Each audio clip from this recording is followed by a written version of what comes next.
Regardons le cas de David. David était un jeune homme. David était un berger. David était un enfant qui a grandi dans la maison de son père et que même son père, parce que sa mère apparemment n'était pas très claire, il est né par une relation un peu bizarre. C'est pas une relation normale. Il n'est pas très apprécié au point que le jour où Samuel vient dans la maison de son père Isaac a même oublié qu'il avait un fils qu'on appelait David. Il était pressé de présenter les gaillards là, les Eliab et tous les grands, les gaillards qui étaient imposants, parce que Dieu a dit à l'homme de Dieu, le prophète Samuel, va dans la maison de Isaïe, là-bas je vais oindre le prochain roi d'Israël, parce que là-bas dans la maison de Isaïe, j'ai trouvé un homme selon mon cœur. Mais attention Samuel, tu es mon serviteur, ne te fie pas comme les autres aux apparences, n'essaie pas de regarder sur les apparences, le regard, non, parce que toi tu ne connais pas les cœurs, mais moi je connais les cœurs, et là-bas j'ai quelqu'un, lui là, il va faire toute ma volonté, je le vois, je vois son cœur, c'est un jeune homme, je vois son cœur, il m'aime alors que je ne me suis même pas encore révélé à lui. Mon frère, parfois Dieu regarde ton cœur avant de venir te oindre. Là, il vient dans l'église, Seigneur, je veux l'onction, je veux la puissance. Il ne te donnera pas la puissance parce qu'il sait que ton cœur ne le cherche pas. Ton cœur ne le désire pas. La preuve, dès qu'il y a un problème qui surgit, oh, j'ai pas de travail, j'ai pas de mari, j'ai pas de femme, ça dure depuis trop longtemps, je quitte l'église. Voilà. Oh, mon mari m'a quitté, mon enfant est mort, mon père est mort. Pourquoi Dieu n'est pas intervenu? La famille m'a laissé. Pour vous aussi l'église ailleurs. Je quitte l'église. Et c'est les mêmes qui disent, Seigneur, je veux l'onction. Il n'y aura pas d'onction. Dieu n'est pas fou. On ne donne pas les choses précieuses à des immatures. On ne donne pas des choses précieuses à des inconscients, à des gens qui sont cupides. C'est comme Simon. Donne-moi la puissance pour que moi aussi, quand je vais imposer les mains à quelqu'un, il va recevoir le Saint-Esprit. Jamais. Mais il dit là, dans la maison de Isaïe, il y a un type là. Ah, pourtant il est rejeté.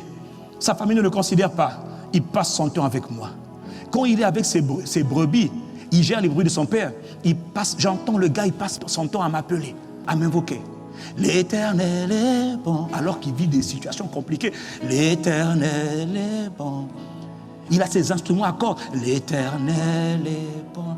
Il dit, lui, il parle de ma bonté alors que les choses ne vont pas bien chez lui. Donc lui, il peut m'aimer même quand ça ne va pas autour de lui. Là, le Père, le Fils et le Saint-Esprit disent, c'est rare de voir parmi les hommes quelqu'un qui nous aime pour ce qu'on est. Il y en a beaucoup qui aiment Dieu pour ce que Dieu peut faire, mais ils n'aiment pas Dieu pour ce que Dieu est. L'Éternel est bon. Ah non, eux, c'est seulement quand ça va bien. Mais il y en a d'autres, quand ça va mal, ils gardent la confession. Ils gardent leur cœur attaché. Ils disent, je cherche le futur roi d'Israël. La Bible dit, il parcourt la terre. Il parcourt la terre entière. Et il cherche celui dont le cœur est tourné vers lui. Il dit, j'ai trouvé, c'est lui, David. David n'était qu'un jeune homme. David n'avait encore rien. Un jeune homme autour de 16-17 ans.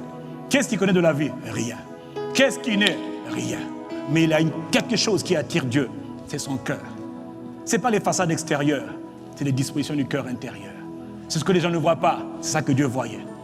Nous, on veut voir le gars qui lève bien les bras. C'est bien de lever les bras. Mais lui, il levait les mains seul quand il n'y avait personne. Donc lui, ce n'est pas l'église qui vient lever les mains. Mais les mains s'élèvent. Non, lui, c'est dans l'intimité avec Dieu. C'était un homme de l'intimité. Or, Dieu a toujours cherché les hommes et les femmes, les enfants qui aiment son intimité. Quand il n'y a personne qui les voit. D'ailleurs, c'est là où personne ne te voit. Les meilleurs moments de prière que tu as, c'est quand tu es seul. Les meilleurs moments de prière, d'intimité, de vie de prière que tu as, c'est quand tu es seul. C'est quand il n'y a personne avec toi. Je sais que ton voisin, tu veux toujours avoir un frère, une soeur pour prier. Prions. Non. Les meilleurs moments, c'est quand on répand son cœur devant Dieu. Quand on est seul à seul, face à face avec Dieu. Cœur à cœur avec Dieu. C'est là que parfois même tu oublies même les prières bibliques. C'est des prières qui sortent de ton cœur qui a faim. D'une âme assoiffée de Dieu. Tu parles à Dieu comme quelqu'un qui est devenu fou.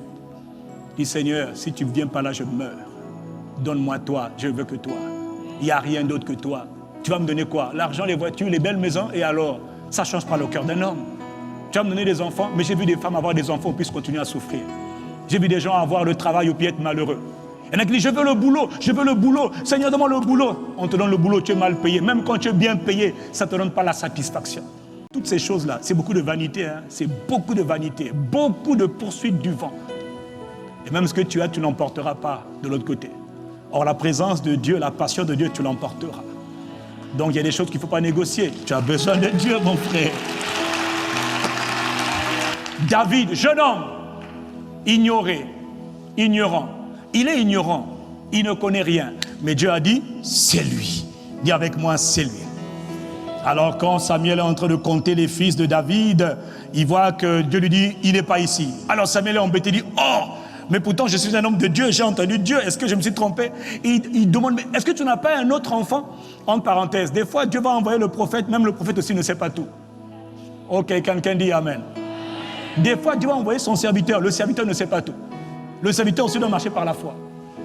Et au point qu'il dit, ah, mais est-ce que Dieu m'a parlé ou Dieu ne m'a pas parlé? Il t'a parlé, mais il n'est pas là. Mais Dieu ne lui a pas dit que David ne serait pas là. Est-ce que tu comprends? Donc des fois, tu es homme de Dieu, tu es femme de Dieu, tu aimes Dieu, mais il ne te dit pas tout. Ok, fermez la parenthèse. Il dit, est-ce que tu as quelqu'un d'autre, un enfant? Il dit, ah oui, oui, oui, ah! Oh là là là là, comment est-ce que tu oublies? Tu oublies souvent. Isaïe, toi, tu oublies souvent le petit qui est là-bas. Mais Dieu n'a pas oublié. Donc même quand tes parents t'oublient, là, mon frère, Dieu ne t'oublie pas.